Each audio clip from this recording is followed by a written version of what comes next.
hero born of woman, crush the serpent with his heel, since God is marching on. Yet now our flesh is as the flesh of our brethren, our children as their children.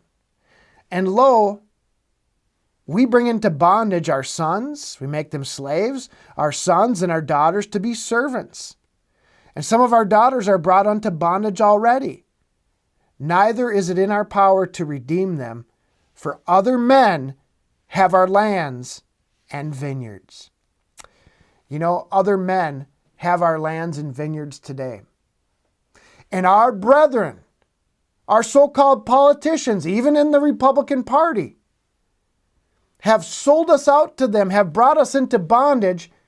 And those them that I'm talking about are the international bankers that reap all of the benefits from our national debt and all of the money that our country owes.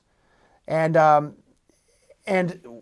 what they have, these international bankers, their goal is to bring us down, to, enslave us, to keep us working really hard and barely getting by, because they're trying to build a new world order, a satanic world government.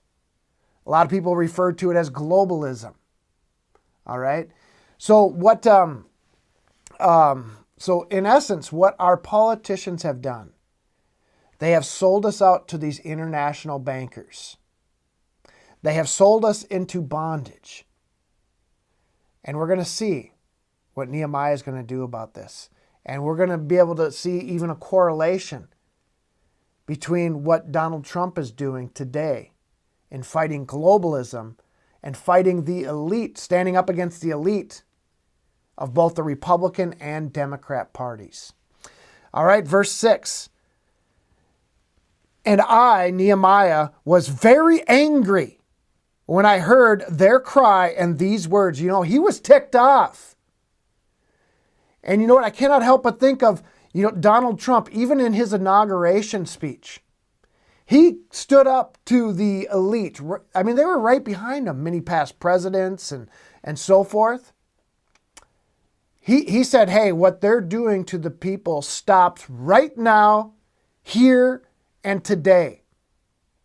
The power is now going to be given back to the people.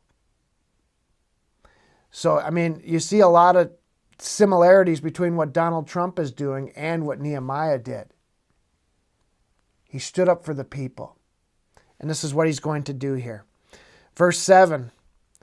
Then I consulted with myself, and I rebuked the nobles and the rulers, these elite politicians, and said unto them, you exact usury every one of his brother, and I set a great assembly against them.